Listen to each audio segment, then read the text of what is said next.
Each of us is here with what I refer to as a direct line of ascendants into Source, an Oversoul, soul, higher self.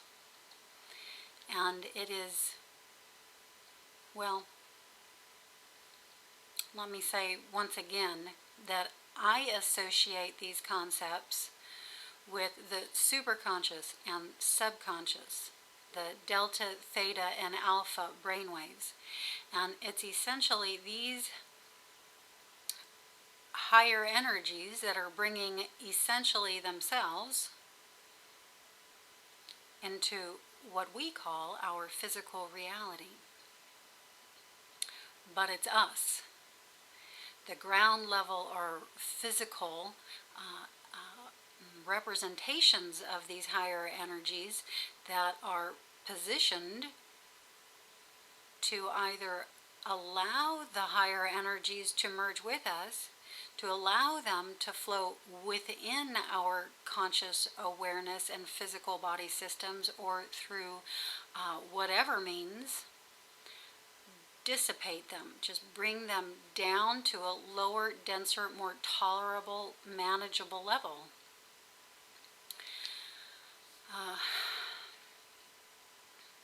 There are essentially 4 avenues in which we can work with these higher energies. These 4 avenues are what we all have in common. It's what we are all engaged with in the physical reality. 1, sleep. Everyone needs to sleep. Sex. Food. And what I will refer to as basic survival activities. And here we're principally dealing with work. What it is you do to put a roof over your head, clothes on your back, food in your mouth. Okay, and so these are the 4 basic avenues in which we have to work with the higher energies and allowing them to flow into our conscious awareness and through our physical body systems. Again, where the energy is where there's awareness of the energy and an ongoing experience of the energy. And I'm going to go into more about that in a little bit. Okay, so we see lots of people working in new ways in these 4 avenues. Many people like to make fun of them. Many people are afraid of these people and the ways in which they're working with the energy, because it threatens, or it seems to threaten, the way they're working with the energies, or the way that they've worked with them to date. The change has not necessarily come up for them yet, and the idea of there being such a change isn't a glorious thing to them yet. But for instance, with sleep, okay, now here we're seeing the yogis, the meditators, we're seeing the people working with conscious out-of-body experiences, keeping their conscious awareness awake in the night so that they can consciously experience the other realms. Okay, so these are just, ways in which to work with the energies through the avenue I'm calling sleep. There's many more as well. I won't go into much of these in depth, because I want to get to one avenue in particular. With food, okay, well, we're seeing lots being done with food. We're seeing people going toward living foods, raw foods, liquids, people water fasting. We're seeing breatharians, people who are attempting to live on air, etc., etc. Again, all ways that people can work with the avenue of food in relation to higher energies. Okay, higher vibrational experience. work, the way that you can cohere with the higher energies is by doing the work that you yourself are. When your job is simply who you are, it's effortless, and because it's effortless, a lot of your energy isn't being dissipated or used to make yourself do something that you're not naturally inclined to do. And so we see more and more people not putting up with jobs that they're not happy with. They're leaving those jobs and are pursuing their dream interests. And again, another way to work with the higher vibrational energies. Okay, keep them flowing in you. Keep them active in your awareness and active in your life, because you yourself are actively engaged with them, period. Now, the avenue I'm going to dive into here today in more detail is sex, because this is this is a big one, and it happens to be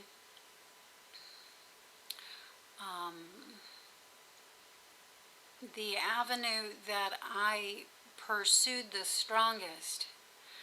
I think I began with food, expanded out into sleep, and a decade ago arrived at the avenue of sex, where in my yogic practice I began a discipline the yogis call brahmacharya.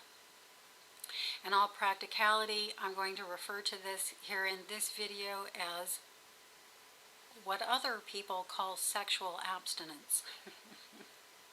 I don't refer to it this way myself because it's just not what it is, but it is what it will typically be seen as, and for all practical purposes, it suits this video to say it this way, at least to start. Now, the issue or concern many people will have when considering this practice of brahmacharya is repression. A building of energy into a situation that most people would label, again, as repression. I fully understand why the mind would go in this direction. But what I would like to suggest to you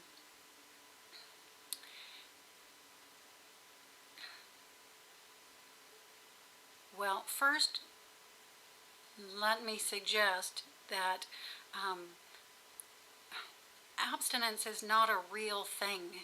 We use that word, so and we generally understand what that means, but what it truly means, because there is no such thing as abstinence. In the realm of experience, there is absolutely no way to abstain.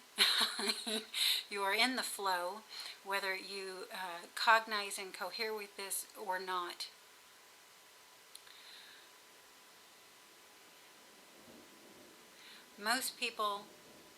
For most people, sex is an outward engagement. You couple with another person on your own physical reality level. What brahmacharya is an inward engagement, a way of coupling inwardly with higher self, soul, oversoul, source, or in other words, the universe itself. Whether you're outwardly engaged or whether you're inwardly engaged, a very similar thing happens.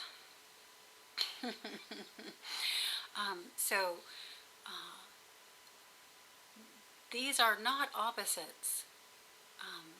The outward engagement and the inward engagement, they are not opposites. They are two ways of experiencing the same or similar thing. And that is what I often call kundalini energy, or creative energy, or sexual energy. So it's happening regardless of the direction in which you engage. the most important thing is that in either event, a certain energy or pressure in the midst of the event is going to begin to build, is going to begin to rise. And the only time anything will ever become repression, the only time the energy will ever get trapped or confined is if the awareness stays confined within the physical reality system. Okay? But again, in either event, if you can manage to ride the wave of the energy out into an expansion of consciousness, you'll enter an entirely new realm of experience. And in both cases, it's almost entirely non-physical. And I say almost entirely non-physical only because we still are principally and primarily focused in a physical reality, and so that element will always be somewhat present within the experience, but it will grow to be minute, as many of you know. So whether you take on the tantric approach of outward engagement or the yonic approach of inward engagement, a same or very similar thing happens. And this is a very key way of learning to work with the energy, to receive the higher energies, which again I refer to as Kundalini. And there are just so many ways to help the energy run within the awareness, within the body system, rather than having to bring them down to a level at which they entirely escape the awareness. Okay, there's lots more on this topic, but I think I'll end here for today.